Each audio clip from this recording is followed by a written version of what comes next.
TPS,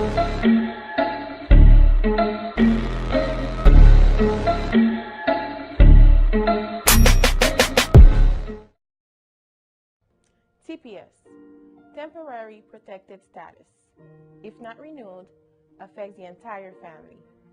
Mothers, fathers, children who are students. Their education is in jeopardy. Their mental health is affected as they face the many struggles of not having TPS. Let's save the children. Let's save the students, their education, their mental health. Imagine as a mother being afraid to seek medical care for your child because of the fear of being deported. I am here to make positive impact on healthcare outcomes. I cannot do that when my patients are afraid to seek medical care. This Monday, May 22nd, 50,000 people are at risk of being uprooted from their homes.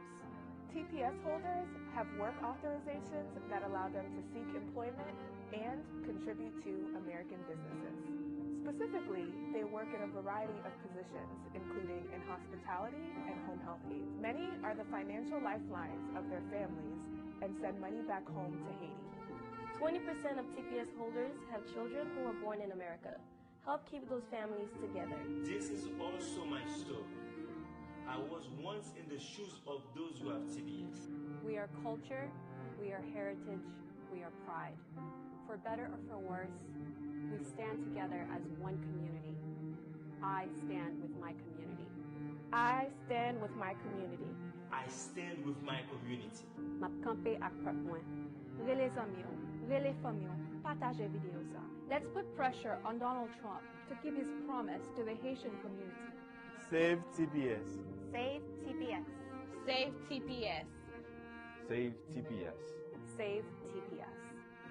Save TPS.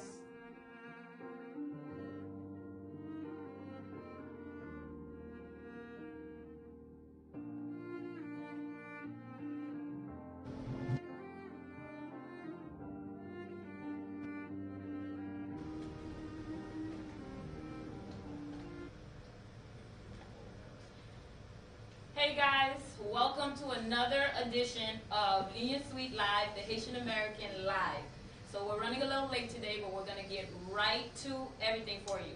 So the last couple of weeks, we have been posting everything about TPS and asking you guys to support. We've asked you to be part of the Twitter rallies and everything. But what we realized after receiving a lot of emails is a lot of people have no idea what TPS is. You guys don't really understand what's going on, and you don't understand what's next for the people that do have TPS and that will be affected the next 6 months. So we are in Miami at the Island TV studios with Lux TV, and we are bringing to you our very first TPS live forum.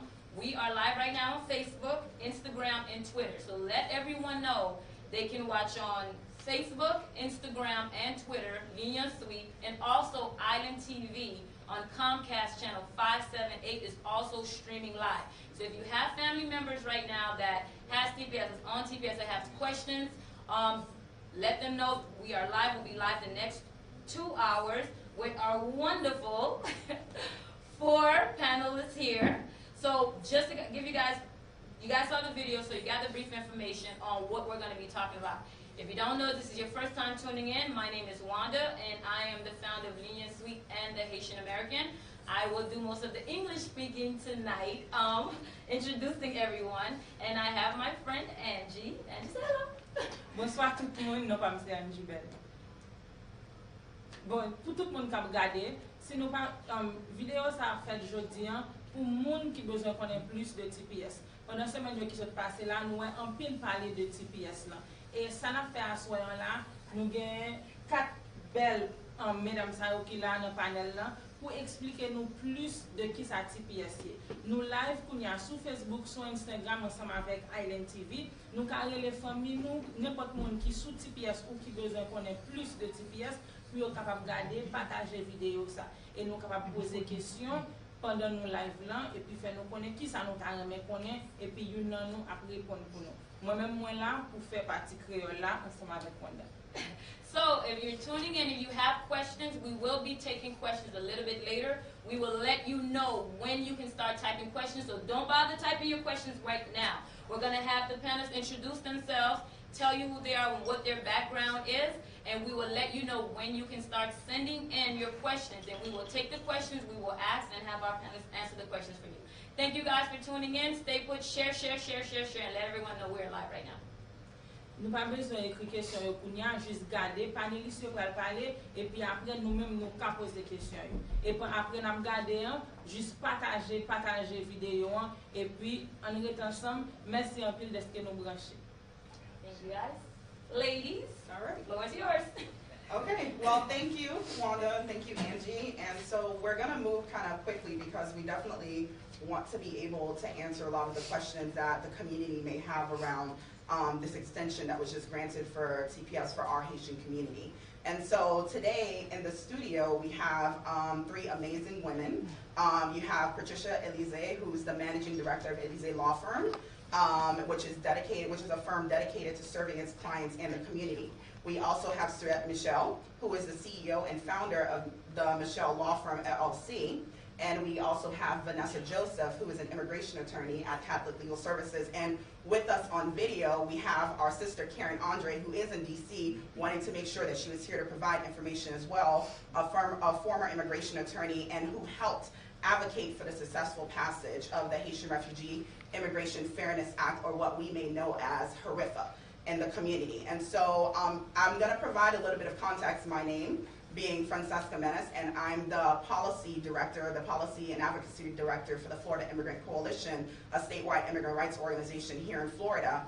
And we want to be able to provide some context just to kind of ground ourselves around the current moment as it relates to immigration. We know that the election of the 45th happened and the inauguration happened, and instantly as he came into office, there were a lot of issues that directly targeted the immigrant population throughout the country. We had the Muslim ban. We had basically all of the attacks around interior enforcement and strengthening interior enforcement that would actually target immigrants who may not have documents, or actually even those who may have documents, but because of the way that the executive orders were written, it was targeting almost all of immigrants in the country. And so I'm gonna pivot now to actually to Karen. Okay, so we're actually gonna pivot towards Surette, because we know, as we talked about some of the issues with TPS and trying to get the extension of TPS, there was a lot of dialogue with the Haitian government, with the different ministers, with the senators around the current state of Haiti. And so Surette is actually going to delve a little bit deeper around the current state of Haiti, just to provide us some context as we move forward in this fight towards the 6-month, moving beyond the 6-month extension. Bonsoir tout le monde qui attendait, qui regardait après-midi à Soyan.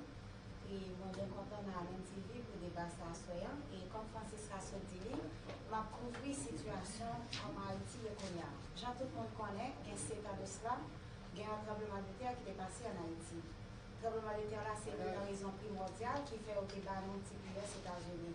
Depuis 7 ans, il y a un pile de travail qui est supposé faire pour Haïti qui a changé.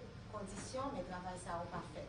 Et ça, c'est 2 fois le gouvernement Haïti pour assurer nous que le pays a changé conditions de vie pour les gens qui ni en dedans, ni dehors. Alors, j'en connais un, depuis que le gouvernement a passé, il y a des mesures qui étaient prises pour aider les Haïtiens qui sont dans la diaspora. Haïtiens qui sont dans la diaspora qui n'ont pas de papier, ou bien les gens qui, pour une raison quelconque, ont des papiers ou ont perdu le statut légal, ils ont pas de TPS. Là, 7 ans après, grande question, est-ce que Haïti, en genre dit dans le langage américain, has recovered enough pour être capable de dire que, bon, si il y a une condition qui est améliorée, pour qu'on ait capable de retourner à Haïti, ou bien si on n'a pas Haïti pièce du tout, est-ce qu'il y a bien moyen pour qu'on ait arrêté, pour retourner à Haïti? Réponse, c'est non. Et comme cadre légal qui fait au débat Haïti pièce, c'était est-ce que la condition pays a amélioré suffisamment pour qu'on ait capable de retourner? Si nous étions dans l'aspect légal, parce que ça a fait il y a 2 aspects, un aspect politique et un aspect légal. Si nous étions sur l'aspect légal, là, nous sommes capables de répondre à une question pour nous dire non. Non, peut-être qu'il y a raison, parce que après 7 ans de tremblement de terre, Haïti, par exemple, on souffre. On souffre sur le plan social, sur le plan économique, Et sur le plan politique, peut-être capable d'y avoir des changements parce que bon, élection qui fait en Haïti, bon président qui est élu pour Haïti. Mais là, on regarde des changements en soi, élection par un facteur qui est crucial, qui vous dit que bon changement suffisamment qui fait dans le pays, vous avez dit que la situation a amélioré assez pour critères de base qui fait des bâtiments PSA qui c'est change in country condition, pour ne pas prendre ça en compte, pour ne pas extendre PSA toujours pour ICO, pour plus de temps que 6 mois au Bali. Qu'on est là, si nous regardons tout ça qui passe en Haïti pendant 7 ans, surtout sur le plan de catastrophe naturelle, nous sommes capables de prendre des différents cyclones qui passent. Il y a une chose qui était pire, pas bon, privé après le tremblement de terre, c'était choléra. Et choléra, nous n'avons pas de choléra avant. Et Haïti n'a pas de choléra pour plus que 100 ans avant que tous les Parlésios qui étaient venus dans la mission en Haïti, dans le ministère, étaient venus et puis le choléra a commencé. C'est-à-dire, si on prend tout facteur qui t'a supposé des critères pour t'a dit un changement dans la condition pays en soi, pour t'a capable de dire faut mieux t'a redonner, facteur ça, critères ça, peut pas remplir parce que dans le choléra, il y a plus que 9 000 personnes qui sont dans le choléra, il y a plus que 700 presque plus que 700 000 personnes qui étaient affectés par le choléra et parce que nous continuons à avoir des problèmes cyclones, toujours gagner un risque pour nous capable toujours affectés par le choléra. Et sur le plan économique, on est capable de dire pas vraiment des changements qui fait depuis le tremblement de terre en fait. Parce que 7 ans à 8 ans de cela, Haïti, on a besoin de 47 gouttes pour acheter $1 américain. Je dis, taux de changement, c'est 67 gouttes liées. C'est du sur un aspect économique, là, pas vraiment des changements qui fait. Et le fait que pas des changements qui fait, si on fait un argument pour dire est-ce que vous voulez extendre CPS oui ou non, bien que l'aspect économique, là, les vient affecter, lors du tremblement de terre ou aussi comme une catastrophe naturelle, les frappes pays ou bien côté l'affecté alphabet dans tous sens. Plus près de nous, l'année dernière, dans fin année, tu as gagné un cyclone qui c'est cyclone Mathieu, tout le monde est au courant. Et cyclone Mathieu, il y a plus que 30 000 cas qui perdus, il y a plus que 80% de zones qui détruites. Et puis, il y a presque faire de 800 à 900 personnes qui mourent. Mais ça, c'est peut-être matériel, mais en termes de structure, si le pays a structuré assez pour le travail, il y a des conditions de vie en termes économiques, est-ce que le changer? Réponse c'est non. Alors, parce que réponse c'est non, en conclusion, Haïti, j'en ai là, et ta pays, il y a soit considéré aspect social, politique, et économique pour capable de pays à un pile travail qui est supposé faire toujours, surtout sur le plan structurel, si on a parlé de changement dans conditions pays pour être capable de dire comment si a considéré Jean pays a changé pour être capable d'extérieur PS. So, changement, pas vraiment un gros changement qui fait sur le plan structurel et ça vient affecter tout l'autre aspect pays, ça vient être capable de dire si on a état ça Haïti c'est-à-dire il y a un pile travail qui est supposé faire avant qu'on dise que Haïti reprend pied avant janvier avant le de terre. And then so just to kind of quickly summarize parts of what Surette just spoke about, we were talking about the current conditions in Haiti and trying to make the case and making the U.S. government understand the reasonings behind extending temporary protected status for Haitians. Understanding the conditions that have brought that once actually designated Haiti for TPS, which was the earthquake. And then from there, we had the cholera outbreak. And from there, we had Hurricane Matthews, which as the cholera outbreak was starting to rescind itself, it actually increased and started going even more out into the country. And so understanding those different factors, which is why TPS is granted in the first place, is around humanitarian efforts and potential epidemics in countries, it would make very common sense that we shouldn't be having to make a case as to why Haiti should have TPS extended because we see it actually happening in the country as we speak. And so we're going to transition right now to Karen, who is, again, as we mentioned earlier, a former immigration attorney who worked on the successful passage of HRIFA. And Karen is going to speak a little bit about the causes of migrations for Haitians to the U.S. and some of the successes we've had with certain policies that have allowed our Haitians to adjust to permanent status.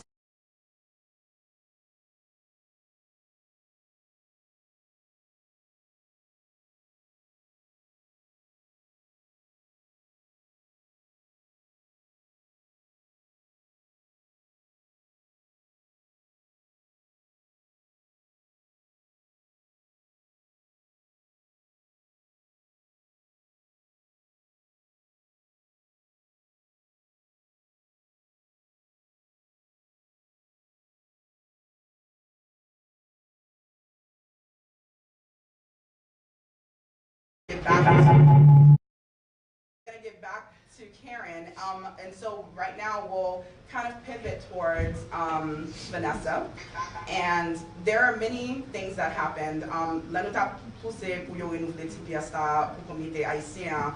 T'es grand pile bagay qui t'est passé, t'es grand pile manifestation, nous grand pile monde qui a pris les sénateurs, nous y a pris les monde congrès, n'a parlé avec le gouvernement haïtien pour yo ka comprendre, pour yo même besoin de parler, pour voir pour monde qui attendent voir à cause des raisons pour yo en bas TPS là, pour yo renouveler TPS là. Et puis Vanessa lui-même était dans mi-temps, toute bataille ça on t'a fait, toute meeting ça on t'a fait à organiser avec communauté. So on a passé avec Vanessa pour qu'elle parle en plus de tout ça nous t'a fait, on nous t'a poussé pour renouveler pour TPS là.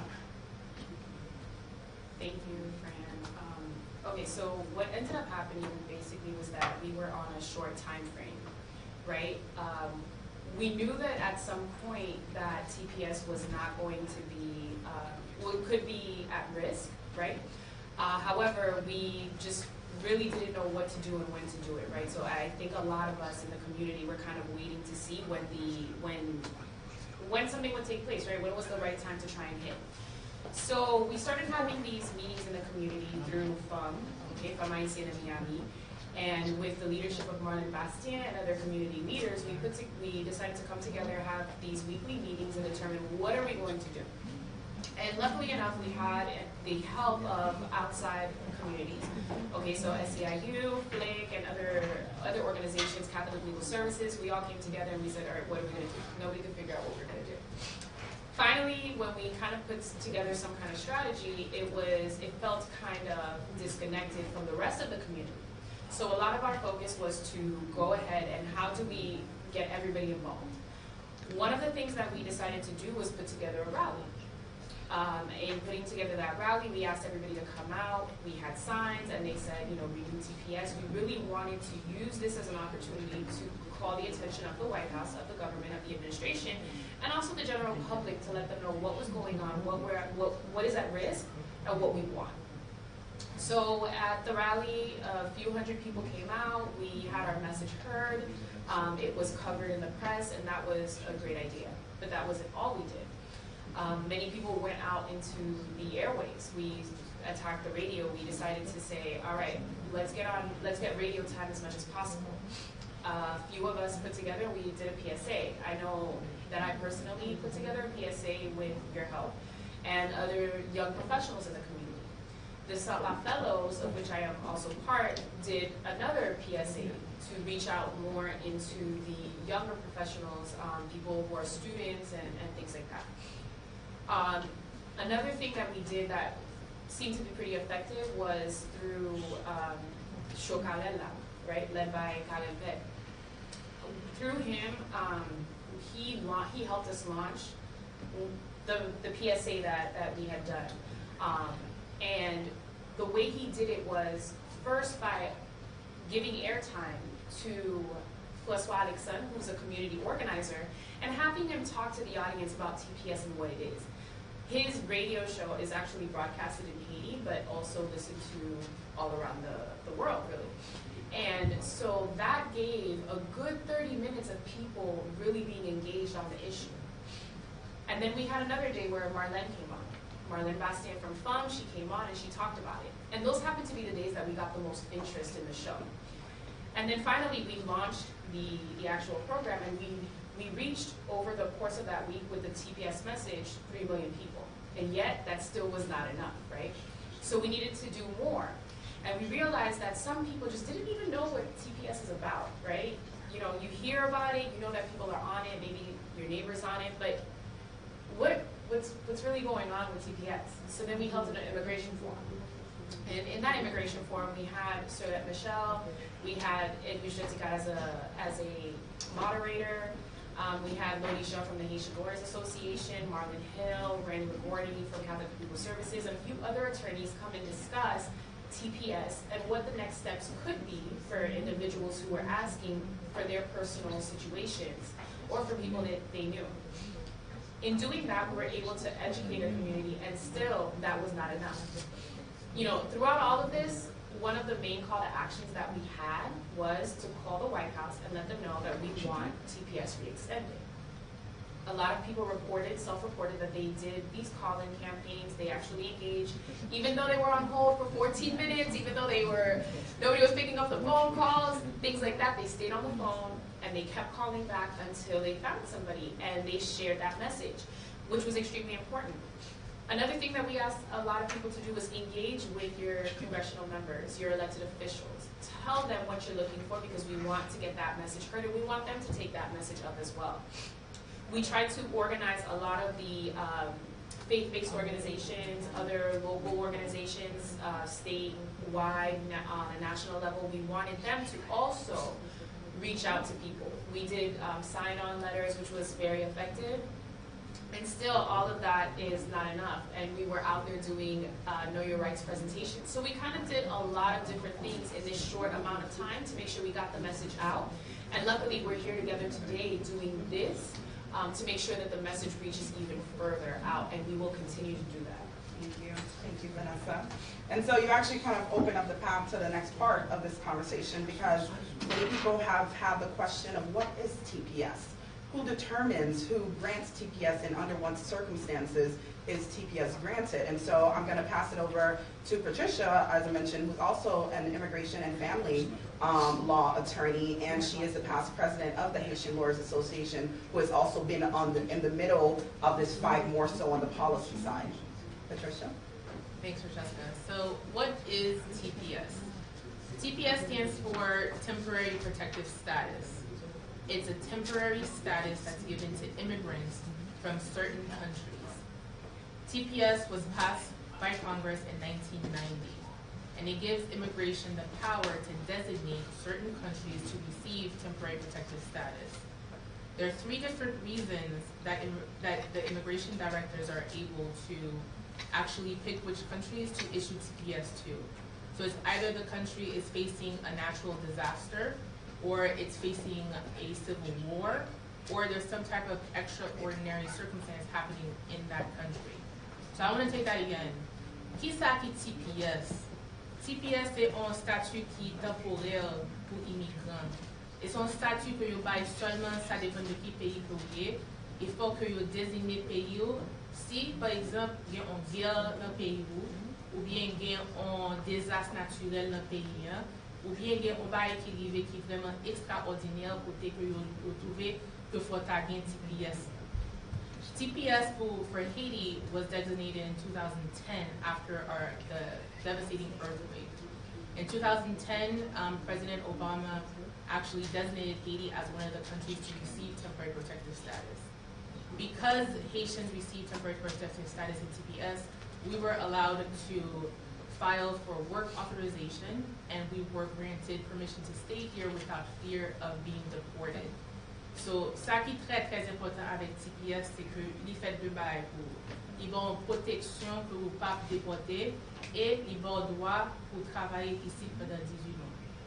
TPS, the way that it works is the Department of Homeland Security, once it designated, it will revisit the country conditions of that country. So the current Secretary of the DHS is Secretary Kelly. Recently, he did an analysis of Haiti to figure out, okay, does Haiti still qualify? Do they still warrant a designation of TPS? If he said yes, we automatically get a 6-month extension. It's up to his discretion now to give us an additional 12 months or 18 months. Alors, je veux vraiment que nous comprenions ça pour cette TPS. Depuis que c'est un pays qui a TPS, c'était à DHS, il faut que nous fassions un travail. Il faut que nous chita pour réviser, pour voir, ok, est-ce que le pays ça est en condition toujours que pour nous rebailler TPS. Si vous rebaillez TPS, si vous trouvez que le pays est en condition que faut rebailler TPS, vous allez pour moins 6 mois. Si 6 mois ça a passé, vous avez une option pour rebailler pour 12 mois en plus ou bien pour l'autre 18 mois. So recently, on May 22nd, Secretary Kelly issued a 6-month extension for TPS for Haitians. For Haitians who currently have TPS, your TPS expires on July 22nd. And it was extended for 6 months. Therefore, right now, it'll expire January 23rd. So if you currently have TPS, you have to reapply for a redesignation, to re-register for TPS, and that application has to be done before July of this year, before July 24th. Il est très très important pour nous comprendre que TPS que nous gagnons, il faut que nous appliquions pour une extension, il faut que nous voyons l'application ça en 20 juillet, avant le 24 juillet. Depuis que nous voyons l'application ça, TPS nous date bon pour juste janvier 2018. Currently, the secretary, so around 6 weeks, right? About 60 days. 60 days. So 60 days before the expiration of TPS, the Secretary of DHS will have to reanalyze Haiti, which means in November of this year, Secretary Kelly will have to sit down and revisit whether to give Haiti an extension, a redesignation, or to terminate TPS. Alors, novembre, ça va venir, novembre 2017, secrétaire immigration, il faut faire un autre travail encore pour regarder qui ça l'a fait avec TPS pour Haïtiens. Est-ce que la boîte TPS pour 6 mois? Est-ce que la balle pour plus que 6 mois? Est-ce que la terminé TPS ou bien est-ce que la prend TPS pour l'ouvrir plus pour l'autre monde pour bénéficier de TPS? Ça qui on l'autre part qui est assez important pour que nous comprenions, c'est faut que nous allons sur uscis.gov pour nous joindre plus d'informations pour qui gens pour nous renouveler TPS. It's very important that you go and you educate yourself by going to uscis.gov on how to re-register for TPS. There's different categories. So if you decide you want to re-register, however, you do not want a work authorization, the filing fee will be a little bit less for you. You'll only have to file and pay for the fingerprints, which is going to be $85. Alors, si nous-mêmes nous prenons décision que nous avons renouvelé TPS, mais nous pas appliquer pour permis de travail, l'application est à peu près moins chère pour nous, il diffère que de façon que nous avons fait avant, l'application est absolument $85. Mais il faut nous connaître, il est très très important pour nous relayer un avocat ou bien une association que nous connaissons pour plus d'informations, pas prendre n'importe quelle formation qui n'est pas vraiment certifiée. It's very important that you keep yourself educated and please reach out to people who are licensed and that can help you through the process. And so part of what Patricia just mentioned, just to kind of break it down a little bit more, because there has been several questions that have been asked when we talk about the extension of TPS, the redesignation of TPS, and breaking those two parts down. Because when we extend TPS, it's for the current people, the current TPS recipients, and allowing them to maintain their status. When we redesignate, which is something that was actually done after the earthquake, because when President Obama designated TPS the first time around, we still had a lot of people coming in from the island, coming in from the earthquake. And so what was ultimately done was that in 2011, it was redesignated, allowing for those people who came in after the first original designation in 2010 to qualify. So as we move to the conversation a little bit later down the line around what are some of the options, that is actually an option that we can also think of, because when you're thinking about redesignation, it's about analyzing not based on the reasonings that it was first granted, which was under the earthquake, but looking at the current conditions of Haiti. If we just take cholera, for example, as an epidemic, which is one of the reasons that it can be designated, we can actually allow for an expansion of TPS. And so that'll be a little bit further down the line. And another point that Patricia hit is that, and many may be mad in our community, and I'm just going to be very blunt about it, but we have what in Florida we call UPLs, which is unlicensed practice of law. We have many people who are not attorneys, and they can put you in a certain compromising position that can actually hurt you in the long term.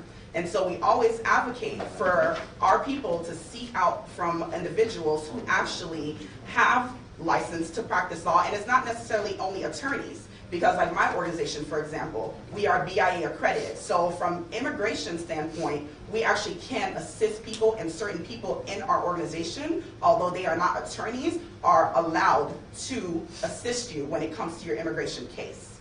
And so as we move on to the next section now, and this is going to be a conversation for bringing in back Sarette, is that there are other forms of relief that we can actually think about for current TPS recipients that many people may not know, because, you know, depending on if you're speaking to a qualified attorney, or a qualified agent who is BIA accredited, you may not know about it. And so, Patricia, I'll start with Saret around, some of the things when it relates to immigration court and other types of relief that our communities who are TPS recipients could also be looking towards. Well, when it comes to the courts, lorsqu'on parle de tribunal, nous pouvons là, on est là. La raison de faire que nous pouvons là, c'est parce que la réalité, c'est que TPS est externe. Parce que TPS est externe, pour nous avons peut-être une position, ça relève un préavis, une notice pour TPS a fini. Le ça, il y a différents engagements qu'on est capable de prendre, qui c'est association, qui c'est des particuliers, qui c'est des gens qui parlent de TPS et qui sont capables de faire directement parler. Il y a différents autres bagages qui sont capables de faire.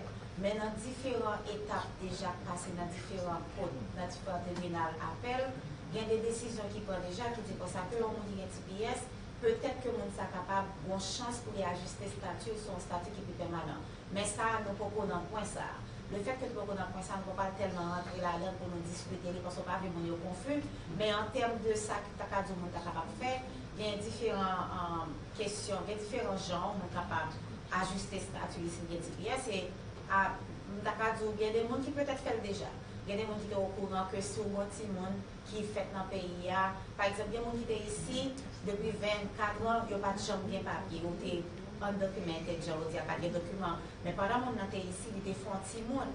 Si vous avez 21 ans accompli et si vous êtes un citoyen américain, si vous avez un petit monde qui a 21 ans accompli son citoyen américain, si vous êtes capable d'appliquer pour parents.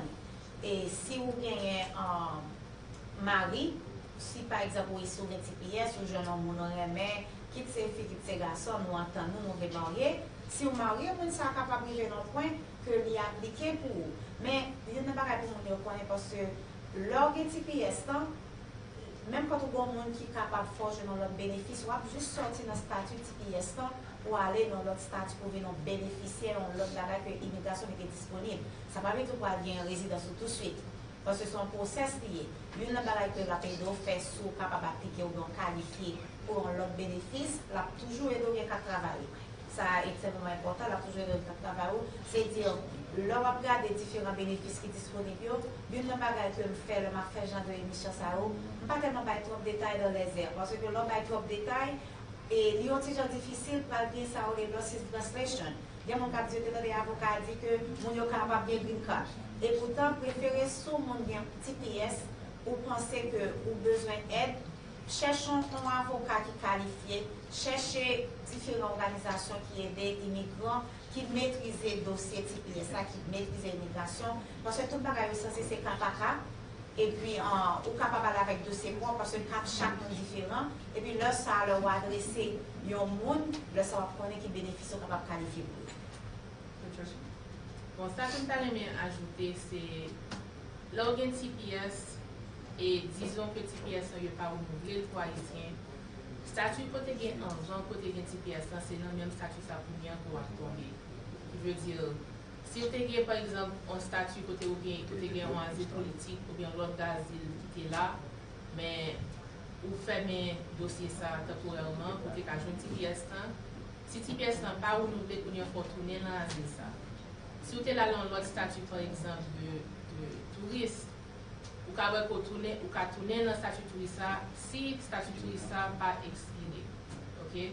Alors, so what I was saying is, when you have if TPS were to expire for Haitians, then whatever status you had before TPS was issued to you is the status that you're going to fall back on when if TPS is no longer available for Haitians.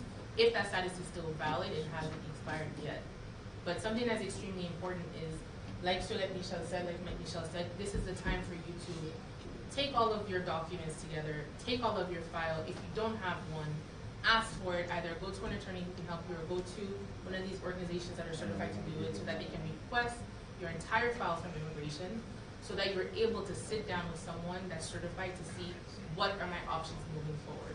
This is not the time to sit on your file and to hope that something will happen in the future. This is the time to act. Well, thank you. And so we're going to move a little bit quickly through the next part with Vanessa.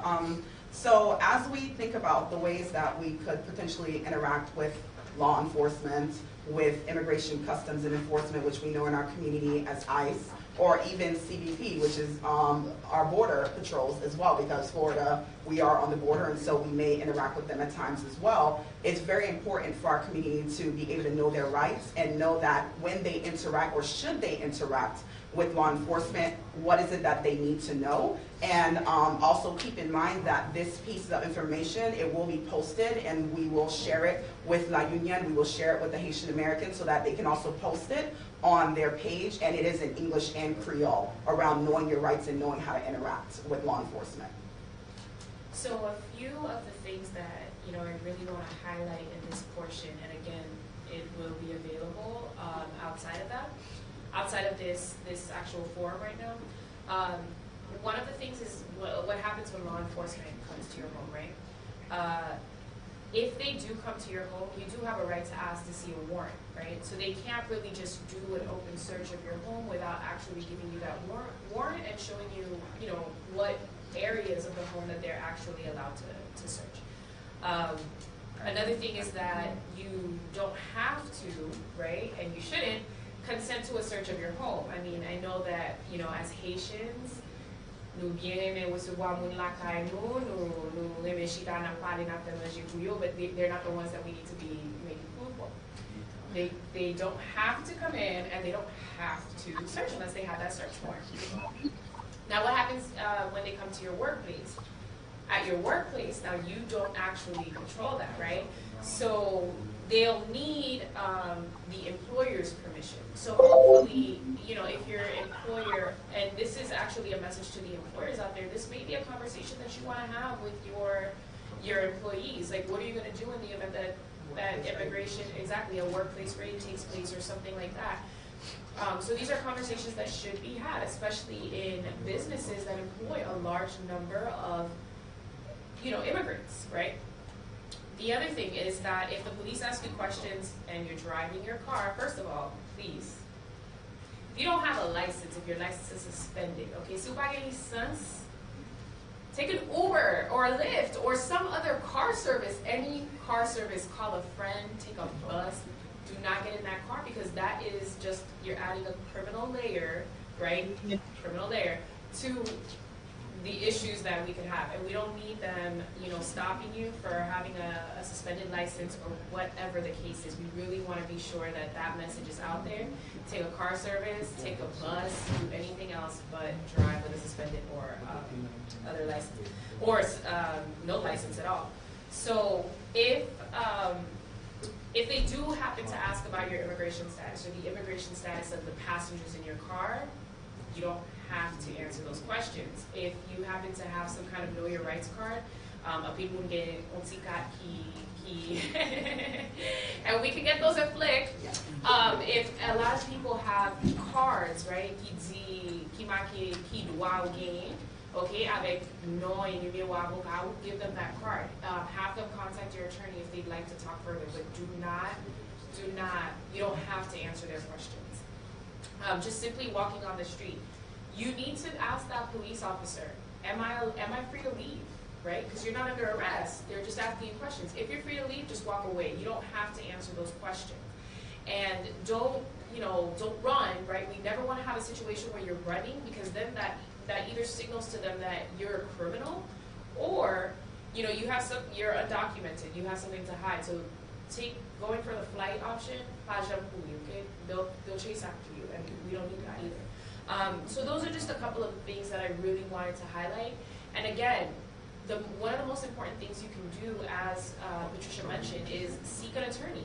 And right now is the ideal time to go ahead and request your immigration background, have an attorney help you with that, because they're taking a really long time for you to get that file back. So by the time TPS is extended or not extended, whatever that decision comes down, at least you'll be closer to, or you'll have the response from that, what is called a Freedom of Information Act request, a FOIA request. You'll have those results back, and you can quickly take action on your case. And again, you really don't want to see anybody but a licensed attorney. A licensed attorney, not just an attorney. I have a lot of people who come into my office and tell me, 20 years ago I did this with XYZ person. You go into the background, it was a notaire, what we call notarios, notary public, and that is not an attorney, or the attorney was disbarred, not licensed. So we really need to make sure that our community is fully aware of these things, because that can have an effect on your future, and we don't want that.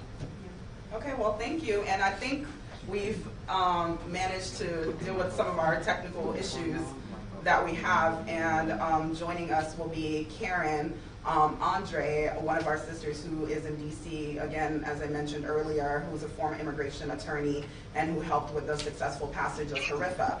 And so what she was going to be able, and what Karen is going to be doing, is providing a little bit of context around some of the successes that we've been able to gain as a Haitian community as it relates to how we're able to adjust to permanent status for our community before we transition to what are the long-term solutions that we're looking at beyond the 6 months and during the 6 months to be able to gain long-term permanent status for our community.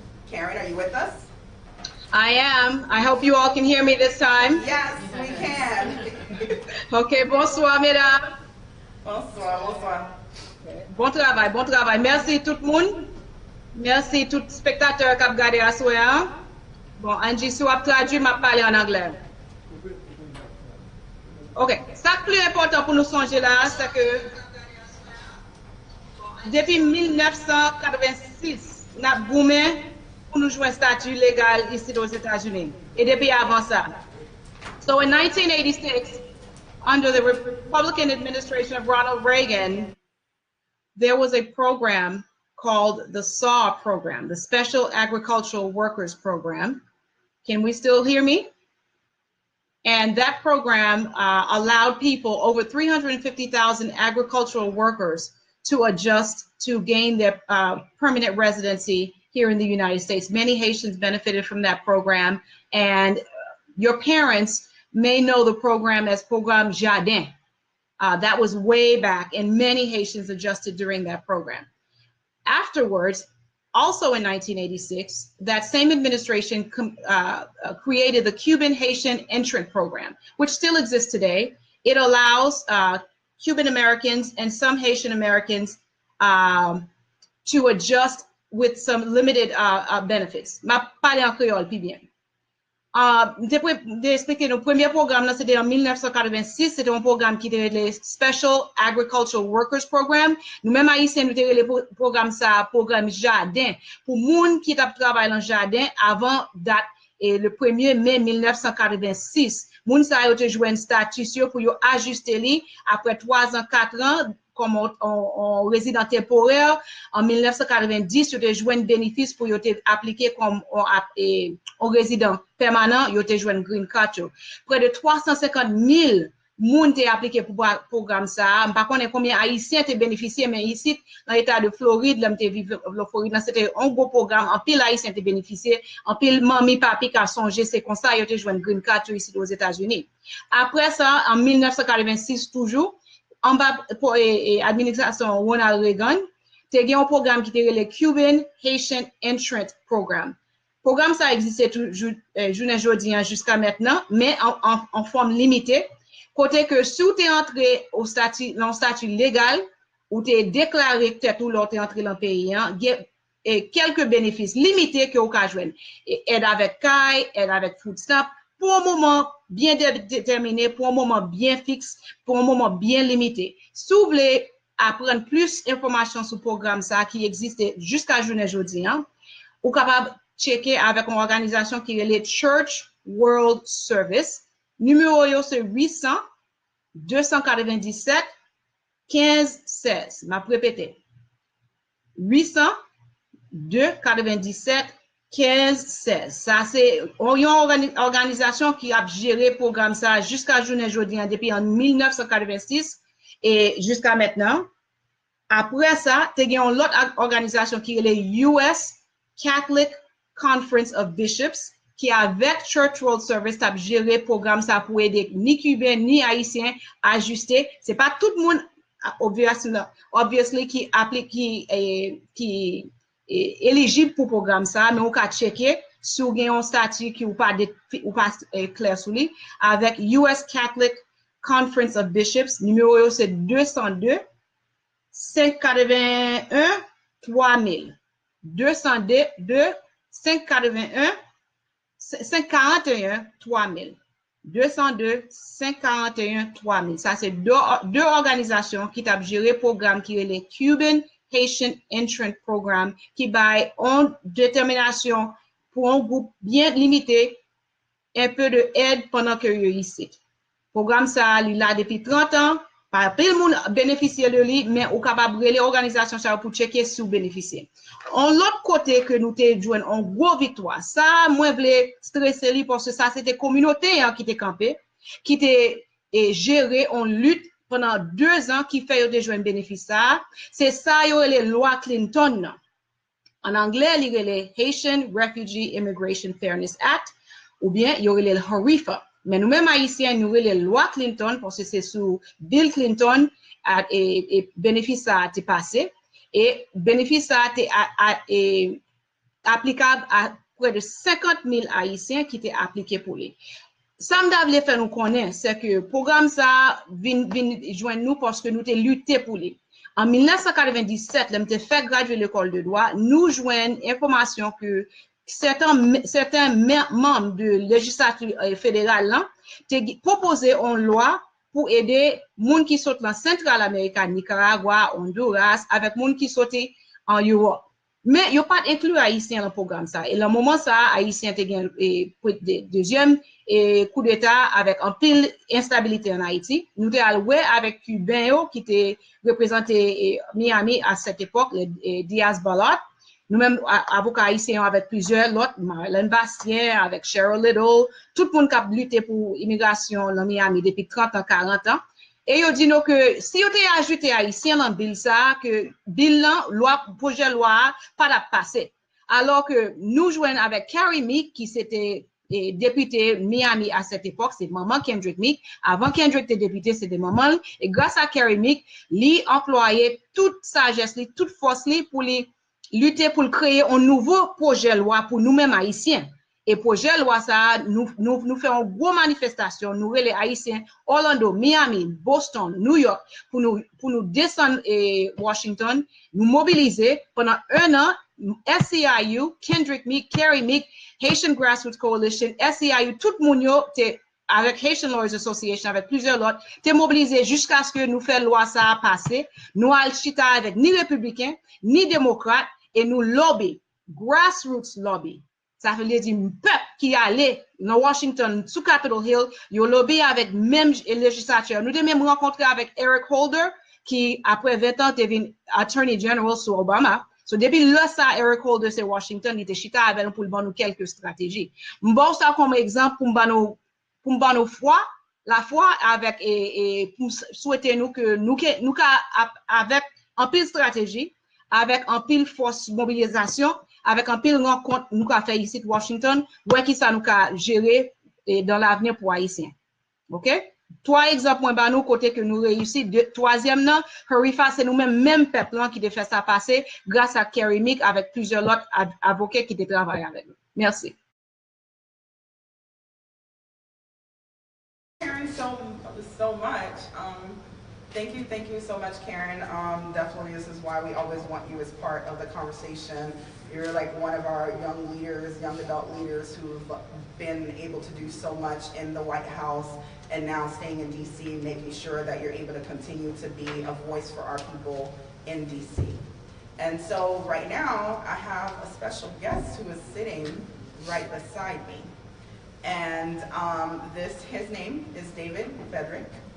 He actually was one of our former youth leaders with the Florida Immigrant Coalition. He actually connected with our coalition when I started working there, so almost like 9 years ago. Yes. Almost 9 years ago, him and his twin brother. And so he has had like an amazing migration story, and just to be able to see his growth as a leader in this community has definitely been very beautiful. And so he's actually here to share his migration story and how, as a former TPS recipient, how he was able to adjust to permanent status.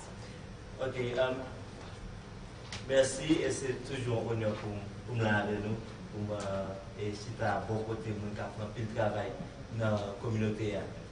Et Moi-même, j'étais venu aux États-Unis, j'étais venu avec un visa, puis tout, j'étais arrêté. Et grâce avec j'étais dans Haitian American Doctor, et qui te permet d'aider moi comprendre, et qui te permet d'aider moi comprendre droit moi en tant qu'immigrant, et puis de me connecter avec FLIC, Swear, Working for Equal Rights.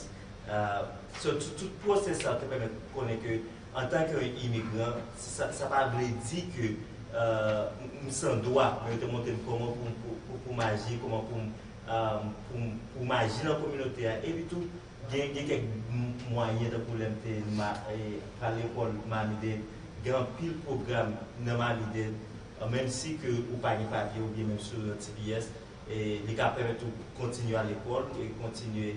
Et je connais le TPS, il te permet d'aller à l'école avec institution instead of out of institution, parce que ça lorsque instead il permet que malgré qu'on paye dans poche, on paye moins que d'habitude monde qui a outstudio payer. Et il était en pile travail, mais à cause qu'on y a été marié, malgré moi qui c'est un citizen qui te permet que moi ajuster moi en tant qu'on y a avec en tant que résident permanent. Mais on va dire que je songeais pendant que moi j'étais dans le TPS, j'étais hired avec FLIC, avec Sweat, même à pour une campagne, nous sentons que l'immigration fait partie de la conversation nationale là. Nous avons gagné une campagne, nous avons fait quitter les Trail of Doom, pour que nous avons marché de Miami à Washington DC, pour que l'objectif là c'est de même gens que vous avez fait sensibilisation ça, pour que vous connaissiez que Haïtiens qui est TPS, Haïtiens qui gagnent et qui pas un papier pour faire connaître qui doit. Nous avons marché de pile communauté à communauté pour parler tout de qui doit et prendre tant d'histoires parce qu'en pile fois nous ne pas connaître et il aurait été caché tout et il aurait été caché ou pas connaître l'histoire et nous pensons ça qui permet que nous comprenions l'histoire et apprendre tout le problème c'est ça sur mon problème haïtien mais son problème pire dans toute l'autre communauté à faire face. C'est ça qui fait que même l'intégrer TPS ça permet de moi que vous restez connecté avec la communauté. Okay, merci, I feel loved. And so part of what you heard from David is the fact that he was actually very engaged in the community. He was with Haitian American Youth of Tomorrow, which is Carlene Paul's organization. He connected with our organization, the Florida Immigrant Coalition, and one of our youth branches, which is Student Working for Equal Right, we call SWEAR. And so part of what he also mentioned is that while we were fighting for comprehensive immigration reform a couple of years ago, and we were also fighting for our youth to actually push the DREAM Act, and ultimately pushing for DACA, you had a group of youth who actually sacrificed and walked. And I say walked, they actually walked, literally, from Miami to Washington, D.C., walking about 100 miles each day. And when they got to D.C., they were standing in the Oval Office with President Obama talking about how they made this sacrifice for their community and that they were here speaking up for their community. And so as we transition now to the next part of the conversation around long-term solutions and organizing, it's important for us to understand that we have only just begun. We have these 6 months to make as much impact as possible. We have to be very creative in the ways that we do them. We have to sound the alarms. We have to make people listen. We have to make not just our community understand the urgency, but we have to make sure that the others around us understand the urgency. Part of that, let us consider TPS. C'est pas seul haïtien qui est TPS. We have, El Salvadorian, Nicaraguan, Honduran, Somalian, Sudan, South Sudan. Si vous comptez presque tout pays, 10 autres pays qui ont TPS, côté plus fort pays, il n'a pas expiré en 2018. Vous regardez presque 300 000 personnes qui ont TPS qui ont perdu tout. So, là, on a passé, là, on a pensé, là, on a cherché des gens pour nous organiser tête nous, avec la communauté, nous, ce n'est pas celle nous-mêmes qui n'ont pas ça. Nous besoin comprendre comment pour nous parler avec une à l'autre, pour nous camper ensemble, pour nous avancer ensemble. So, nous avons ouvert la conversation pour nous parler. Et puis, you can start coming and sending in the questions. Vous voyez en anglais, en créole, nous là, pour nous aider, pour nous répondre, ça nous répondre, nous répondre, ça nous pas répondre, nous avons information pour nous connecter. And so, yeah, we want to be able to talk about the long-term solution. So let's talk about some of the things that we've already been thinking about and some of the work that's being done right now. Vanessa said, Patricia, because we've been having these meetings and having these conversations. So I can talk on behalf of the Haitian Lawyers Association. The Haitian Lawyers Association, this is one of the topics that we hold very dear to us. And one of the things that we're doing is analyzing what we've done in the past, like Karen Andre spoke about HORIFA. We're looking at different avenues of doing legislative change to find a long-term, along with other organizations, to find a long-term solution for Haitians that are currently here on TPS, and hopefully for other Haitians that are here without any lawful status.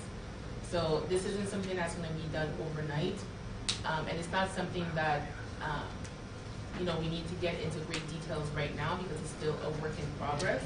But I do want to tell the community that there are people working behind closed doors on behalf of the Haitian community. I hear this all the time. So the community does have attorneys, activists, people who really care, who are in the process of working together and brainstorming to see how can we not only renew TPS because it is warranted right now, but how can we go about finding a long-term solution to the problem that our people are facing? Pour faire suite à ça, Patricia va dire, il y a un extrêmement important. Loi TPS, quel que soit agent viril, il était un statut temporaire. Et il y a une bagaille qui est capable facile, bon, pas dire facile, mais qui peut être son option qui est sous-table, c'est que même les gens qui te fait loi, qui fait TPS, là, on va faire loi pour faire PTS, on va faire permanent. Et non, pas sérieux, parce que on pense avec ça, comprendre, parce que l'on a réfléchi bien, Congrès qui était commencé avec le programme TPS en 1990, c'est eux-mêmes qui te mettaient des critères, qui te dit, ok, mais sous quels critères que l'on a désigné un pays pour TPS, mais des problèmes qui l'on a confrontés au capable. Alors, même mon ça, il y a un pouvoir pour chita, pour faire un changement dans la loi, pour établir des critères qui sont plus permanents. Par exemple, je dois dire, si on a un pays pour 10 ans, il ne va jamais arrêter, ou pas de problème criminel, ou du moins, ou pas de problème crime, ça, ou les crimes moraux, ou pas de problème, ça, ou ça, pour nombre de temps dans le pays, ils sont citoyens qui ont beaucoup de temps à faire, on s'est supposé en mesure pour y ajuster le statut. C'est-à-dire, ça, ce n'est pas un travail facile dans la mesure où Congrès toujours, bon, capable de dire, politique là vient de faire que loi immigration, on dit gens compliqué pour les bagages qui sont supposés passer, mais une stratégie qui est extrêmement importante, comme je toujours dis, if you're not at the table, you're at the menu. Et to be at the table, you have to find your seat. Pour jouer là sous table là, monde qui sous table là pour là, sous table ça concerne la loi immigration, c'est Congrès avec quelques politiciens. C'est-à-dire, monde ça, dans une zone côté nous, parce que nous allons obligé de une campagne qui va faire, un travail qui est assidu pour capable pas mettre pression, parce que je ne vais pas dire pression, mais au moins pour faire une chita pour parce que nous avons besoin pour être capable de créer une façon pour les gens qui ont un TPS sont capables de jouer moyen pour ajuster le statut de manière plus permanente. Vanessa, you have anything to add before we take a break? I have some burning things on my chest that I need to get out there. The first thing that people really need to do is get an attorney, get a consultation, at least a consultation with an attorney to see, all right, here's where I am now, right, with TPS, and here is where I was before I had TPS. So what can happen, right? We need to be realistic. Donc, premier bagage que je pense que vous êtes supposé faire, c'est commencer à parler avec l'avocat, a licensed attorney, avocat avec une licence. Who went to law school, right, in the United States and is barred. Also, we need to be looking at custody arrangements, right? Because what's happening right now, and not to put everybody on panic, is that ICE is coming to these homes and they're picking up, the heads of the household, and they're leaving a child behind, not realizing that they've left a child behind. Maybe they don't care. And nobody's watching that kid, nobody's feeding the child for 3 days on end. That doesn't even make sense. So what we need to start doing is commencer à parler avec famille nous. Qui est-ce qui prend soin de Simone ça en cas que on va arriver? Éduquer Simone pour expliquer mais dans quelle situation on est. Mais ça va faire si jamais police t'a venu prendre, here's what you're gonna do. Notify, la police reconnaît ou bien l'immigration reconnaît que ou on petit qui est derrière même monde pour y aller pour venir prendre Simone. You need to start doing powers of attorney, okay?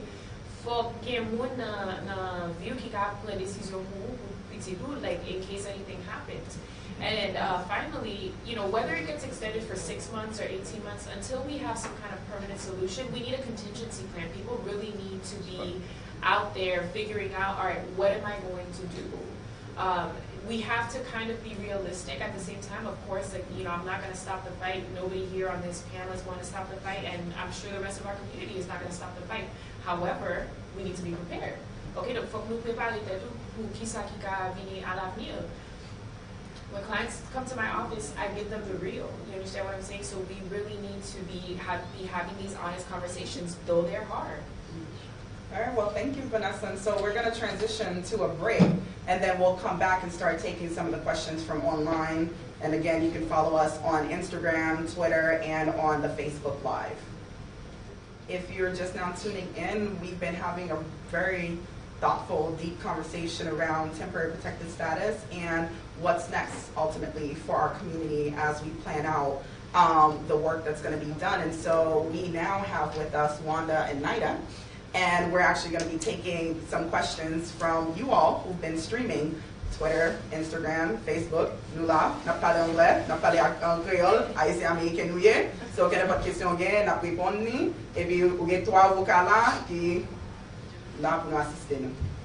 Okay, guys, thank you, like Francesca said, for tuning in. So, if you're watching, start sending your questions now. If you send questions in before, this is just copy paste, and we'll ask the questions right now. So my first question that I have right now is from Shay Jones. Her question is, what if you entered the USA illegally years ago but took advantage of TPS? So I'm guessing she's saying like she was already here or the person was already here and they got on TPS?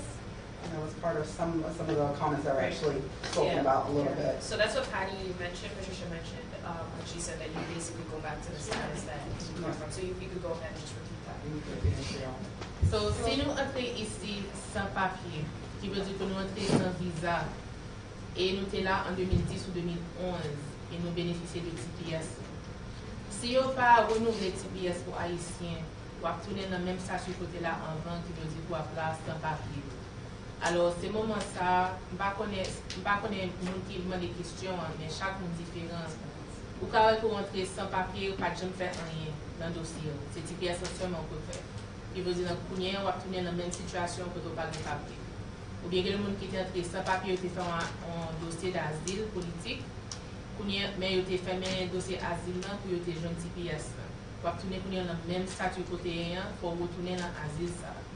Alors, façon qu'on rentre n'a pas vraiment changé situation. Statut côté en 20 côté jeune TPS en janvier 2018, si on pas renouvelé TPS pour Haïtien, on va retourner dans le même statut ça. Okay, so guys, I see your comments, and we're going to try to answer the question, most of the questions in Creole. We're reading your comments right now, so we will try to do most of them in Creole. Nadia, do you have a question? Yes, so première question qu'on t'a posée, est-ce que le gouvernement haïtien répond pour dire, est-ce qu'il est capable de recevoir tout le monde ça sur ta vie? Ok, ma première question, pour vous poser non, réponse c'est non. Réponse on est capable de dire que ça vient de deux volets, ok? Premier volet, c'est qu'en bas loi internationale, surtout Convention de Vienne, tout gouvernement qui est citoyen dans l'autre pays, qui parle à Cali, le gouvernement a une responsabilité pour les défendre citoyennes. Si on ne va pas passer, on vient pour intervenir pour demander comment pour aider les citoyens ou pas.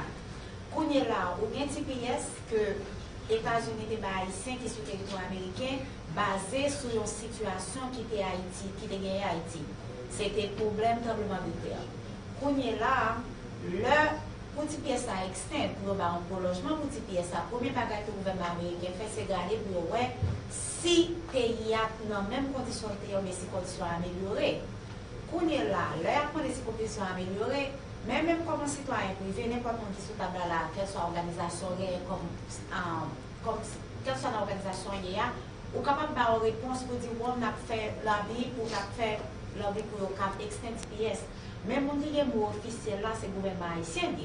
Faut connaître tout. Alors, réponse dans mon a posé question, ça pour le comprendre, c'est que ça, nous-mêmes nous connaissons comme haïtiens, le gouvernement américain connaît tout. En termes de si le pays a changé ou pas, nos niveaux ou pas, ils connaissent. C'est du gouvernement haïtien lui-même comme mon qui censé être le premier officiel pour parler de haïtien. L'autre situation présentée comme ça, yo même ça nous doit l'être ambassadeur à Dévoyal, l'État dit clairement que nous avons un problème, nous avons un TPS à externe. C'est dit pour répondre à la question de manière spécifique, ça nous dit, c'est pas ça le gouvernement haïtien t'a dit. Mais le gouvernement haïtien est capable de dire ça tout, oui, parce que si il y a regardé États-Unis qui m'a dit TPS, a regardé les critères changé que le pays a parlé pour l'accueil du monde. Gouvernement haïtien, comme ces citoyens haïtiens, ou bien passeport haïtien, ou bien carte d'identité haïtien, ou bien identité comme haïtien, gouvernement haïtien n'a pas dit non, il ne va pas recevoir. Non, ça c'est responsabilité par comme ça, les States en bas loi internationale, chaque State a responsabilité pour citoyens. C'est-à-dire, réponse à deux volets, gouvernement haïtien n'a pas dit ça, mais s'il a dit ça tout, en bas loi internationale, c'est ça qu'il a supposé faire comme gouvernement qui est responsable pour les citoyens qui sont dans notre pays. Thank you. Our next question is from Godelieve. So if a person had asylum before the TPS, let's say they don't renew it, can the person reopen back the asylum case that was once closed, and what are the legal steps? So I just want to make sure that I'm getting the question right, so I'm going to rephrase the answer, the question for the answer I will give. First of all, I just want to preface this by saying that we are not, none of this is supposed to be taken as, legal advice in your particular cases. We're answering some general questions, but that does not, that doesn't mean that you take this advice and you just run with it and you go on about your life. You really need to go see an attorney. Do not be afraid to go see an attorney, a licensed attorney, and get, be honest with your attorney, because the attorney is there to help you, right? And if you're fearful of certain people who've done you wrong in the past, go to an organization that is a reputable organization that can give you this help. So again, with that question, I guess the question goes back to something that was previously answered. I had asylum before. I assume they had an asylum case pending before, and maybe they did not get a result. And now she got TPS. Somebody got TPS. And now, if this expires, what can they do about the once closed case? You can have that case reopened. You can motion the court to reopen that case, to recalendar the case, put it back on the judge's docket so that they could assign you a judge, and then you go and you defend that case. Encore une fois, tout ça n'a pas dit aujourd'hui. Oui, n'a pas conseil, mais conseil est très général. Nous pas parler de cas n'importe où ici là, n'a répondre seulement à la question. Donc, pas prendre ça comme conseil que n'a pas vous-même. Plutôt même ou à joindre un avocat qui peut répondre question pour eux directement, et puis pas peur pour parler avec l'avocat parce que nous c'est pour aider. There's never been a reason for me to not help somebody, okay? So please be honest with the attorneys, okay? Okay, Nadia. Yes, another question. To fix Charles said, si on arrive dans un cas côté à voyer moun qui gagne TPS sur la caille, qui gère gérer moun ça qui en question qui gagne si moun ici qui fait ici, moun qui gagne assurance vie qui a payé chaque mois et l'autre bien qui est possédé ici. So qui ça a fait tout ça. Malheureusement, même si ou bien un petit monde concitoyen américain ici, ça n'a pas qu'à garantir que tout le monde peut ici. Si vous savez que vous avez 21 ans, vous pouvez appliquer pour une résidence. Et ça arrive chaque jour, côté que vous divisez famille, côté que vous avez un citoyen américain qui est ici, et puis il y a un immigrant qui tourne en Haïti. Alors, malheureusement, si c'est un immigrant pour lui, ou pas une garantie pour caractère ici à cause de Timono, ou pas une garantie pour caractère ici à cause qu'on vient bien ici, ou vient bien en famille, ou bien en vie ici aux États-Unis. So, si ou même y a déporté ou, à cause du statut légal, ou y a déporté ou même personnellement. Alors, c'est une décision pour prendre comme famille. Si qui ça n'a fait, si mon sa peut y a déporté lui, est-ce que c'est toute famille qui a tenu Haïti avec lui, ou bien est-ce qu'il y a un qui derrière ici? I mean, and the only thing I would add to this is also kind of the situation that we're seeing right now with the Liberians, because about a week ago, I was on the USCIS call as we're talking about Liberia, Guinea, and I always forget the third country that has it, Sierra Leone, who also has their TPS that's actually been terminated, and that was terminated again under President Obama. And so with that, they're not saying that there's going to be this mass deportation machine that's going to be out there raiding communities. But again, part of the conversations that we had here was around taking those precautions, knowing your rights, knowing how when you interact with law enforcement, what to do, what not to do, taking the, like taking that first step around power of attorney and making sure that there are documents in place so that should you get caught up in the pipeline, that there's a family member that is the guardian or have guardianship documentation, and knowing that there's going to be someone that can make decisions for you if you end up in the pipeline. And that's a very important thing, a very important step to take as we consider what the situations are with our community. Si nous permettons de retourner sur ça, Francis, ça se dit, parce que ça, c'est un bagage extrêmement important pour nous connaître. Et je me songe dans l'appel, là, je te pose des questions en direct, je te demandé, mon TPS fini, est-ce qu'il y a déporté tout de suite? Et mon qui était sur appel là pour USCIS, ça, on te dit, pas connaître. Il faut connaître raison simple parce que l'immigration séparée en départements. Ou bien USCIS qui c'est parti qui occupe des visas, de TPS, de cas de travail, de bagages comme ça. Et pour bien, ça on les ICE. ICE c'est ça on les Immigration Custom Enforcement. ICE c'est parti dans l'immigration, dans ça on les Department of Homeland Security, qui occupe de déporter le monde, de mettre le monde sur déportation, de chercher le monde, d'arrêter le monde, comme ça. Le fait que toutes les entités, ça, tous les départements, ça, ont séparé, leur dossier dans l'USCIS, ICE pas nécessairement un dossier. C'est-à-dire pour les gens qui sont TPS, que USCIS, t'es by TPS, il y a un travail, ou pas enregistré, ou pas vraiment des travail encore, les gens qui TPS, on assume que TPS a fini. Alors, il y a une chose qui est aussi important pour nous signaler, c'est que le TPS a fini, il y a pas une notice finale. Il y a deux comme ça que quand vous connaissez la salle, même quand nous supposons faire plan, non, éventualité, pas d'extender, pas d'extender en novembre, mais ça nous gagne son extension liée. Parce que son extension liée, toujours une possibilité pour nous retourner sous table là, nous sommes capables de négocier, toujours une possibilité pour nous faire lobby, pour le novembre arriver, pour nous capables de moyens, pour nous montrer que, bon, Haïti toujours pour remplir les conditions pour le pas de TPS encore. Ça, c'est extrêmement important. Et même le on a fini avec TPS, il y a pas de salaire en notice of termination. Là, il y a pas de notice là dit clairement que, il y a ça 6 mois, 8 mois, bien quantité de mois ouverts pour nous capables de mettre affaires en ordre, pour retourner dans le pays d'origine. Ça, c'est vraiment important, il y a dire. C'est dit, même quand tu vas essayer de préparer pour éventualité pas extender, pas prolonger en novembre, il faut qu'on ait tout pas grand rien qui dit une déportation massive qui va faire. Parce que si on décide pas extender en novembre, j'en nous dis déjà sous table, dans le même statut où tu es en monté entrer dans le TPS, c'est dans le même statut, ça va tourner.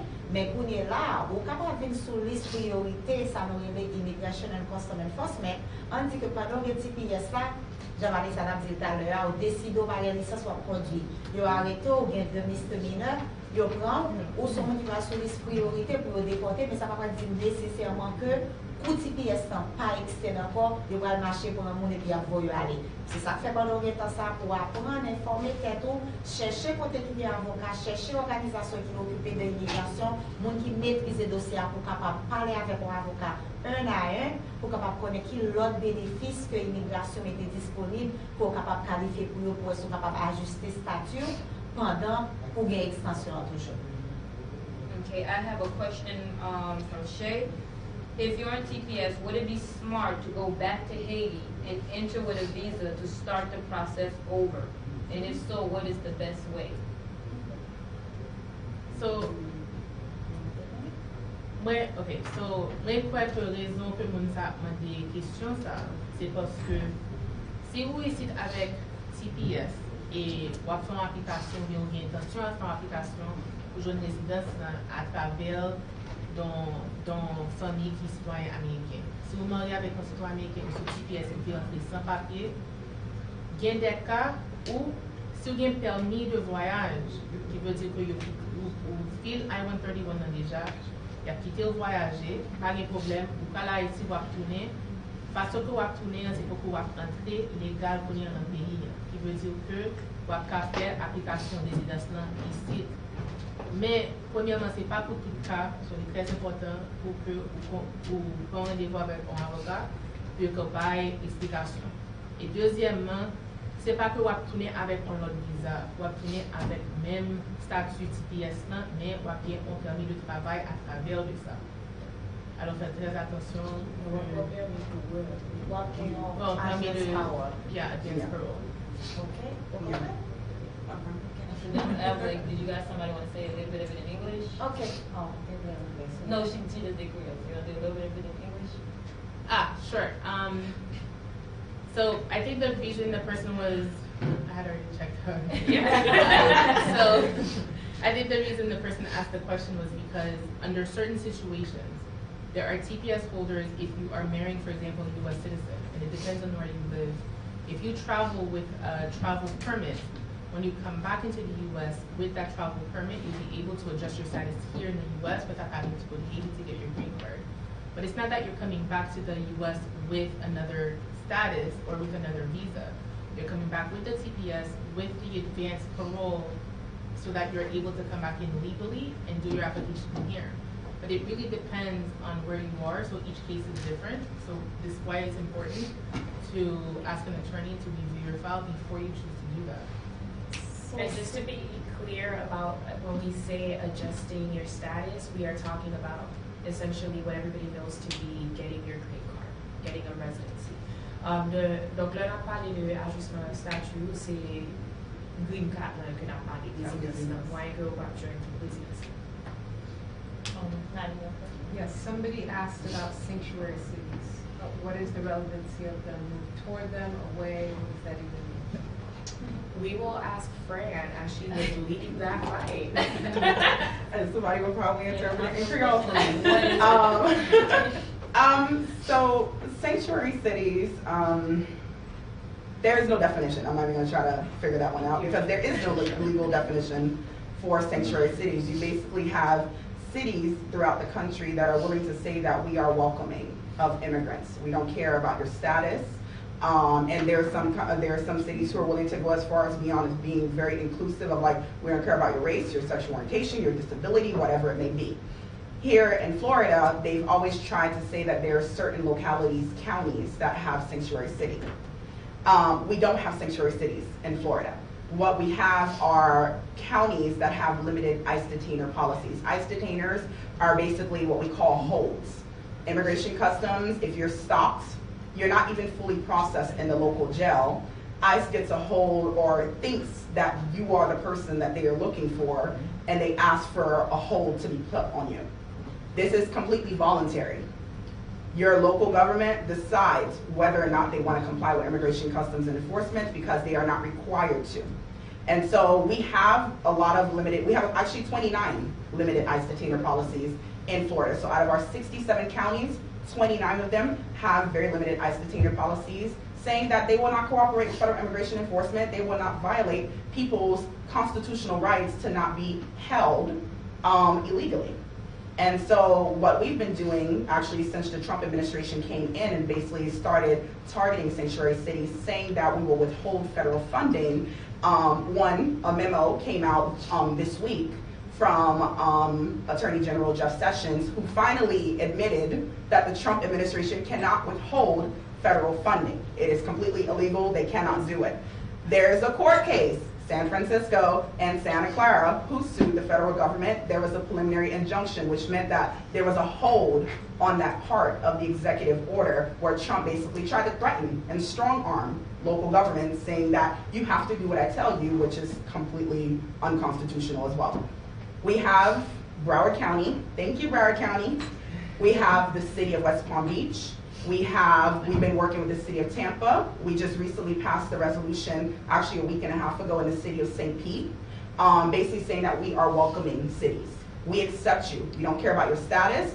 You are contributing to our local economies. You are building families in our community, and we will not be targeting you. We've been working with local law enforcement, with the sheriff's departments who are saying that we are not going to stop people. We are not going to stop people and ask them for their immigration status.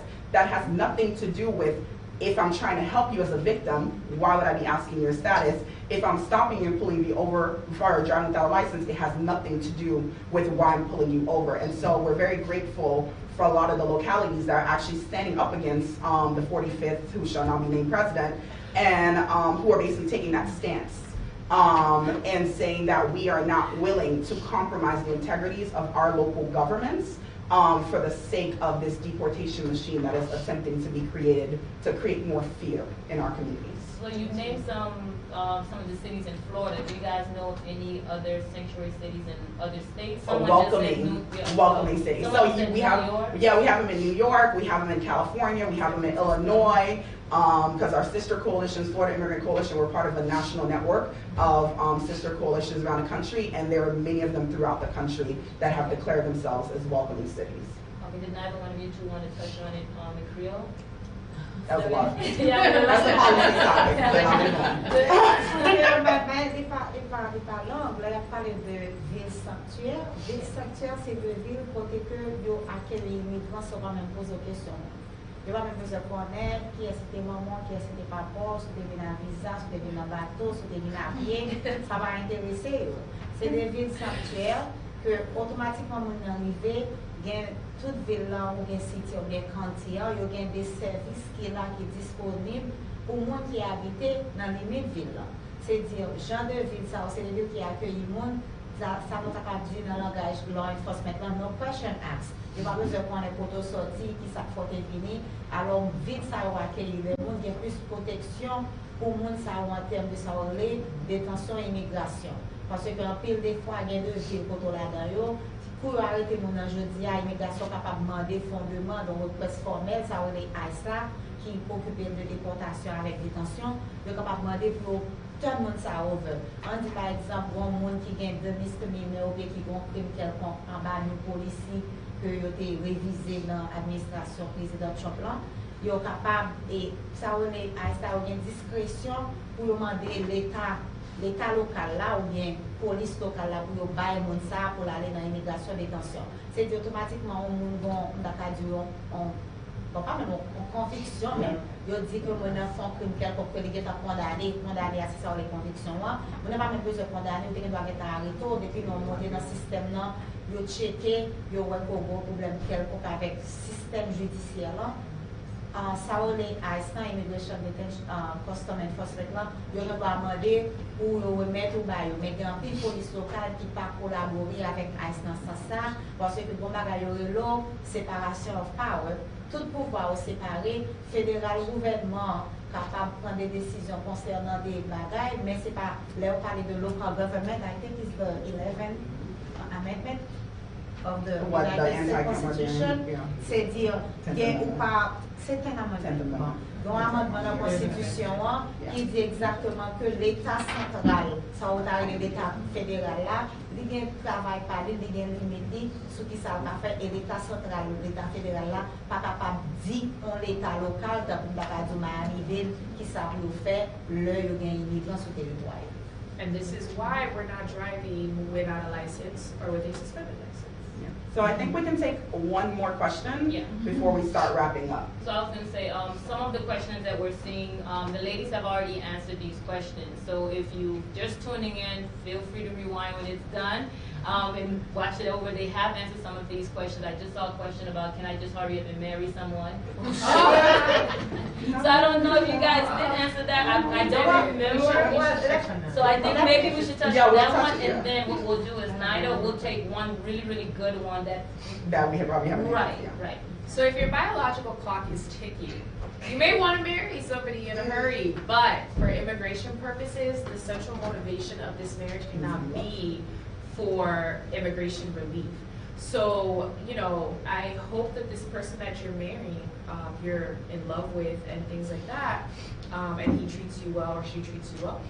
But, you know, the central reason for your marriage cannot be to receive an immigration benefit. And you know, it may not be easy to uncover marriage fraud, but it does happen, and you don't want to get tangled up in that issue. So what you need to be careful of is being in a rush to marry somebody solely for the purpose of immigration relief, because the consequences of that can be more detrimental than what you would have imagined. But I'm really in love, and I'm getting married next month. So then you're good. So let Patricia answer in Creole. No, I don't know if you get to stay now. Well, let Patricia answer that in Creole. Sérieusement, si vous permettez, on a une sérieuse note. Mariage sont belles bagailles, les demandes d'amour. Mais ça, on est mariage faute là, on va penser en quel monde fait. Même juste pas faire. Si vous parlez marier un monde, c'est parce que vous pensez que vous allez donner green card, tout de suite, parce que quand TPS, vous parlez de green card, pas faire. Parce que, je ne vais pas dire que personne ne peut faire à vie, non? Mais conseil salutaire là, c'est que pas faire, parce que depuis pas légal, il y a faute là-dedans. Donc, on va découvrir, si on découvre la mettre dans une situation qui est extrêmement plus difficile que sortir avant. Et aussi, mariage sont belles bagailles pour mon petit d'amour. Mais si vous décidez de pas le marier, pas qu'on a qui pour nous pas le marier, il y a des gens qui font mariage business de leur business. Ils marié une fois, ils marié deux fois, ils marié trois fois. Ça, c'est des informations pour connaître. Nous pour le contrer, ou pas combien de fois le marié déjà, combien de green card il bail déjà. Et ce qu'on est là, si vous suivez pour mariage faute, mais parce que l'arrivée sur le Kembel. So, moi-même, pas jamais conseillé au monde faire. Pas qu'à dicter personne, moi, qui ça pour faire, pas marier bail comme ça, sur pas démonter, non. Mais n'empêche que ça qui doit le connaître droite, ça pas doit le connaître pas droite, so it's your call. And it's the same thing with actually, just before you're sorry to interrupt, but it's the same thing for gay marriages as well. I mean, a marriage is a marriage, right? So it could be between persons of the same sex, that's fine. But you do need to be careful because it has happened. Very recently, I saw that, you know, somebody married a person of the same sex, and it was uncovered that, first of all, they were not even homosexual. And then on top of that, it really revealed the marriage fraud. So, you know, you really want to be careful about that. But, you know, gay marriages are included. You can get married to your U.S. citizen partner of the same sex. So, raison pour laquelle que Metro a dit non pour ne pas faire marriage fraud, c'est parce que si vous découvrez marriage fraud dans ce dossier, et vous condamnez au de ça, disons que dans 5 ans, 10 ans, vous voulez marier, for real, right? Ou pas besoin de résidence. Parce que depuis qu'on a marriage fraud sur le dossier, ou pas jamais qu'à jouer une résidence à travers le mariage. Alors, c'est pour raison ça que tout le monde a dit non, pas à le faire mariage de business ou de résidence. Et spécialement pour nous, parce que Haïtien dans une situation que l'immigration connaît, peut chercher route. So, mariage qu'on a fait, application mariage qu'on a fait, on a vu qu'il y a gardé plus closely, plus près pour l'autre dossier. Alors, faites très attention parce que si chose que nous gagnons pour les jeunes résidents, sinon, elle va mentir qu'on ne peut pas jamais gagner ça encore. Et on a parlé sur le sujet de fraude, il faut que nous fassions connaître que tout gagnons pas qui est une application asile qui frivole qui doit exagérer, qui gagne menti là-dedans. Il faut que nous fassions attention avec l'application ça. N'importe quelle application nous fait pas supposer gagne menti là-dedans. Il faut que nous ayons vérité, et c'est pour ça que nous devons aller parler avec un avocat qui gagne licence, qui gagne tout papier dans l'ordre, parce que faut que nous assurer que nous avons un bon conseil, mais un monde qui est qualifié pour bailler conseil ça. En plus fois, en plus là, ici dans la communauté, nous chaque une, au moins une, qui gagne une application que on juste déterminé qui frivole, qui est menti là-dedans. Et ça a fait tout que nous ne pouvons pas joindre aucun bénéfice après ça. Gen pi moun ki pat menm ka pren TPS la a cause de yon aplikasyon FreeBook yo gen sou dosye yo. So, fok nou fek les atensyon. Do not file frivolous asylum claims.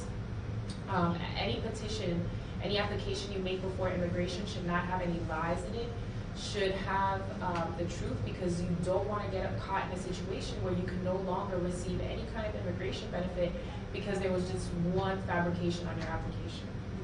And so we're going to move to the last question. The final question of the night, and it's actually a very important question for our youth who may be wondering around their TPS status and parts of adjustment. So there have been so many amazing questions on here. Thank you to everybody who asked. The final question has to do with if somebody joins the U.S. military, can they be protected? Is that something that the youth with TPS right now can do to avoid being deported if this doesn't get renewed?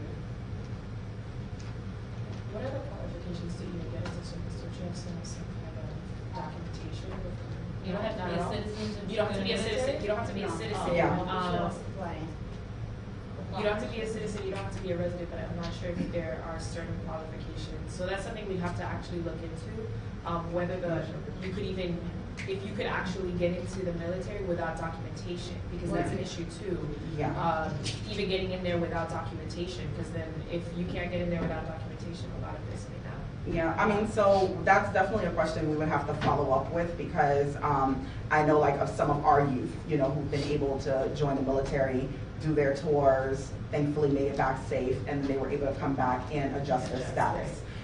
But we also know of veterans who have been deported, who served their terms in war, came back, and they were actually deported. So it's really, again, another case-by-case basis, and that would require actually sitting down, consulting with an attorney, because we really don't know the circumstances under which that can happen. And so as we close this out, really quick, I know you guys said it was the last question, but we're getting this one back to back. Did you guys discuss DACA, D-A-C-A? So DACA. They're asking if, would you advise someone to apply for it after TPS expired? I don't know if you guys said what DACA was. I mean, yeah. You don't pull DACA for one life. What is DACA? Did you So guys say that yet? DACA is Deferred Action for Childhood Arrivals. And you have to have been here before your 16th birthday. And I can't remember all the, there's so many criteria into it, but ultimately, many of the people who are on TPS probably didn't enter before their 16th birthday. And so there's very few people that could actually fall into that, and I don't even think that they would be able to adjust from that status, because these are two temporary forms of statuses. And so, again, not an attorney, and that would be, I don't know, Patricia, if you can jump into that, but I'm not sure of whether or not they would be able to adjust to that status. Currently, the current DHS policy says that TPS holders do not qualify for DACA. Because they qualify for TPS? Correct, because to qualify for DACA, you needed to show that you didn't have lawful status at a certain date. But if you had TPS, they consider that to be lawful status. So you're not able to transition, at least right now, from TPS to DACA. Bon, avant, c'est premier critère pour nous connaître, même l'on parle de DACA, c'est que c'est pour entrer ici, Timoun, c'est parents qui te mènent. On vote 16 ans. Si vous êtes ici à 16 ans et demi, ou pas qualifier pour DACA. On joue après fait tout, ou pas qualifier pour lui. C'est-à-dire, si vous avez 16 ans accompli, ou bien 16 ans jeudi, demain, ou pas qualifier pour lui, et même comme ça, c'est pour capable de prouver que l'autre est entré ici, ou tu es en mineur toujours, en bas 16 ans, bien mineur, mais c'est parents qui deviennent avec vous, c'est pas que tu choisis l'uni. De vos parents, des critères, ça va vous besoin de mettre DACA comme considération sur ta blanc. Okay.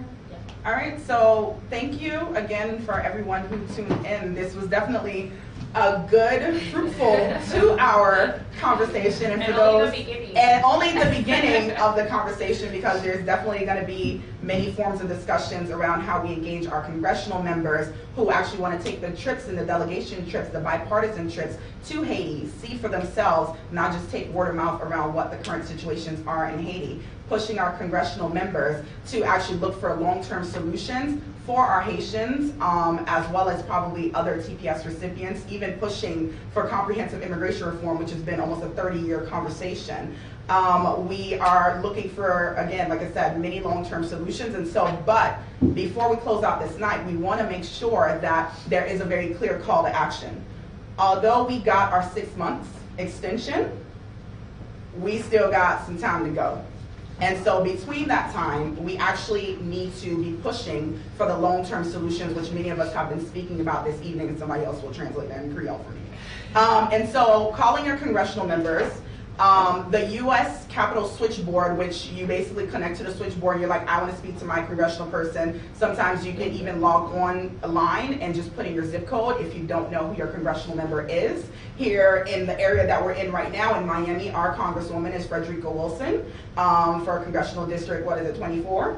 And so the congressional switchboard is 202-224-3121. Again, 202-224-3121.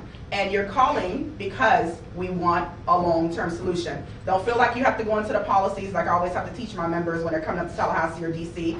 Don't delve into the details. Just say, we are calling because we need a long-term solution for our community, and we want to make sure that our communities are protected, and it is your responsibility as our elected official to find that solution and make the noise, because the more quiet we are, the more it can fly under the radar. And we don't want that to happen because we made the noise, as Vanessa mentioned earlier. We called Congress, we work with our national partners, Black Immigration Network, Church World Services, the Catholic churches, we work with our local folks, FUM, we work with the Haitian Lawyers Association. There are many different local organizations that we work with. We work with our sisters, Minaj, in New York with Haitian Women, Haitian Vote.